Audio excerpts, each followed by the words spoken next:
A more modern tradition is that of a haunted airfield.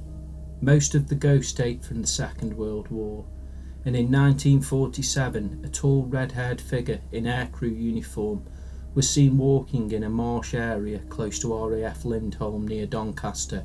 Since this debut manifestation, Lindholme Willie has been sighted on a number of occasions. A classic encounter occurred some 10 years later when an off-duty NCO non-commissioned officer reported someone matching Willie's description on the runway. The young corporal was particularly concerned because of the noise of an approaching aircraft.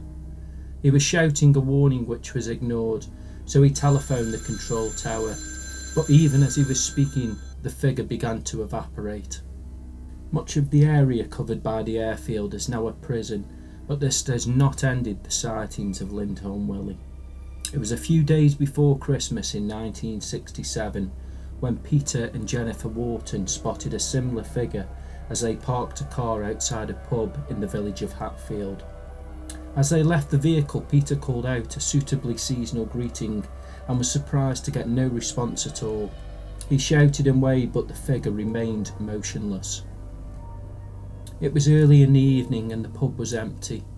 Peter ordered drinks and mentioned the silent, solitary figure to the landlord. He asked for a description, and having received this, he became clearly agitated.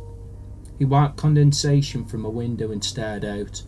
All three of them could see the airman clearly illuminated by the street light. The landlord returned to the bar and poured 2 brandies, one of which he downed instantly.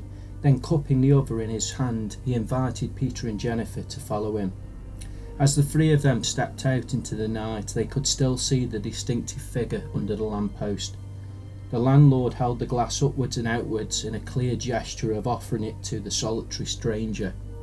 The airman seemed to acknowledge this by nodding his head, but as the landlord stepped off the pavement and moved towards the street lamp across the road, the uniformed figure faded to mist.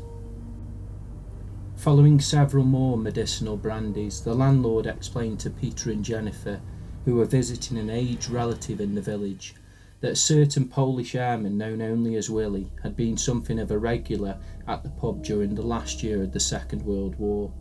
Like many of his compatriots, he had escaped his homeland following the German invasion.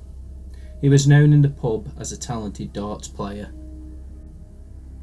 One winter's night, several local people had watched a Lancaster bomber crash and explode at nearby Hatfield Waste.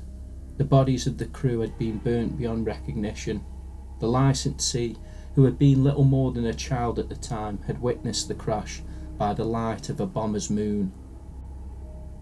He explained to Peter and Jennifer that nobody knew which plane had come down, but early the following night, one of the regulars had announced that Willie was outside. It was a bitterly cold night, so his mother, the former licensee, sent him out with a glass of brandy. It wasn't that unusual for Willie to be standing outside.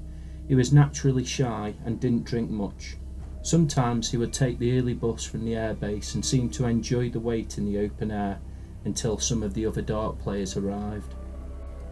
But the street was utterly deserted. Half an hour after returning to the bar, a group of airmen arrived and began a practice session at the dartboard. Almost immediately somebody asked where Willie was, only to be informed that he had been listed missing, presumed dead, following the Lancaster crash of the previous night.